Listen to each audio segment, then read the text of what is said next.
अस्सलामुअलैकुम रहमतुल्लाहि वबरकातुहू। दोस्तों, कैसे हैं आप लोग? उम्मीद करते हैं कि आप तमाम लोग ठीक ठाक होंगे, खैरियत से होंगे। आज की वीडियो में हम कुवैत की कुछ बड़ी और इम्पोर्टेंट जो अपडेट आ रही है वो आप लोगों के साथ शेयर करने वाले हैं। अगर आप कुवैत में रहते हैं, कुवैत के हालात वाक़ियात से वाक़फ़ रहना चाहते हैं तो इस वीडियो को आप शुरू से लेकर आखिर तक जरूर देखें, क्योंकि वीडियो आप लोगों के लिए काफ़ी ज़्यादा बड़ी और इम्पोर्टेंट होने वाली है। पहली अपडेट ये है कि खैतान के इलाके में लगातार खिलाफ वर्जियों का सिलसिला जारी है। अपडेट के मुताबिक बताया गया है कि एक और बड़ी खिलाफ वर्जी जो है वो रिकॉर्ड पर आई है। कुछ फर्जी कंपनियां जो डोमेस्टिक वर्कर अपने कफ़ीलों के पास से भाग जाते हैं, उनको ये कंपनियां जो हैं वो पनाह देती हैं और फिर उनको रेस्टोरेंट के अंदर या फिर अलग अलग सेक्टर में जो है उनसे काम लेती हैं।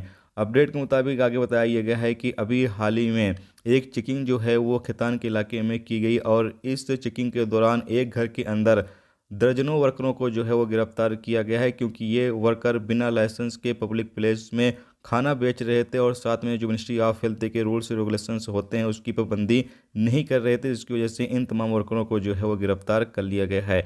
आगे बताया यह गया है कि अभी कुवैत के अंदर चेकिंग जो है वो लगातार जारी है और जो लोग भी खिलाफ वर्जी करते हुए पकड़े जाएंगे उन तमाम लोगों को गिरफ्तार किया जाएगा और उनके खिलाफ जो भी कानूनी कार्रवाई है वो की जाएगी।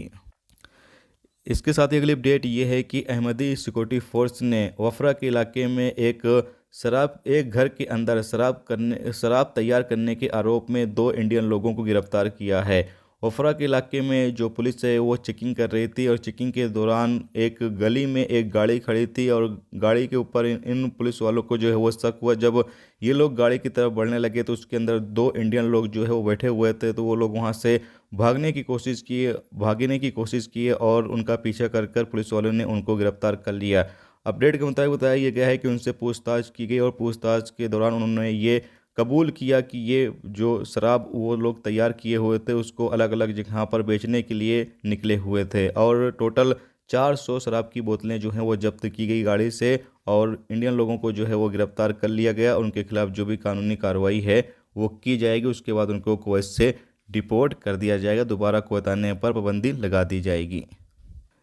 इसके साथ ही अगली अपडेट ये है कि कुवैत इंटरनेशनल एयरपोर्ट पर 20 फरवरी से जो है यानी कल से जो है वो नया कानून लागू हो चुका है। तकरीबन 2 साल के बाद कुवैत गवर्नमेंट ने ये पाबंदी जो है वो ख़त्म कर दी है कि जो वैक्सीन नहीं लगवाए हुए लोग हैं वो भी अब कुवैत के अंदर एंट्री कर सकते हैं। पहले जब से कोरोना वायरस आया जब से लेकर अब तक यही रूल्स था कि जो कुवैत मिनिस्ट्री ऑफ हेल्थ की तरफ से वैक्सीन अप्रूवल है वही वैक्सीन लगवा कर लोग कुवैत के अंदर एंट्री कर सकते हैं, लेकिन अब ये पाबंदी जो है वो ख़त्म कर दी गई है। जो वैक्सीन लगवाए हुए लोग हैं वो भी एंट्री कर सकते हैं, जो बिना वैक्सीन लगवाए हुए लोग हैं या फिर कोई और वैक्सीन लगवाए हुए लोग हैं वो तमाम लोग भी अब कुवैत के अंदर जो है वो एंट्री कर सकते हैं। यानी 2 साल के बाद कुवैत गवर्नमेंट ने ये पाबंदी जो है वो ख़त्म कर दी है। और आपकी जानकारी के लिए यहाँ पर ये बता दें कि कल 20 फरवरी था और 20 फरवरी को कुवैत गवर्नमेंट की तरफ से जो पाबंदी है वो ख़त्म की गई। 20 फरवरी में तकरीबन 23,000 मुसाफिर जो हैं वो कुवैत इंटरनेशनल एयरपोर्ट का इस्तेमाल किए हैं। जी हाँ दोस्तों, इन 23,000 मुसाफिर जो हैं वो पहले दिन ही कुवैत इंटरनेशनल एयरपोर्ट से आए और गए हैं। तो ये दोस्तों आज की कुवैत की कुछ बड़ी और इंपॉर्टेंट अपडेट जो आप लोगों के साथ शेयर की गई। तो उम्मीद करता हूँ ये वीडियो आपको पसंद आई होगी। पसंद आई वीडियो को लाइक और शेयर जरूर करें। चैनल पर नए हो चैनल को सब्सक्राइब कर लें, क्योंकि यहाँ पर आपको कुवैत के हवाले से जो भी ताज़ा तरीन अपडेट ताज़ा तरीन जानकारी होगी वो देखने को मिलती रहेगी। वीडियो देखने का बहुत बहुत शुक्रिया। अल्लाह हाफ़िज़।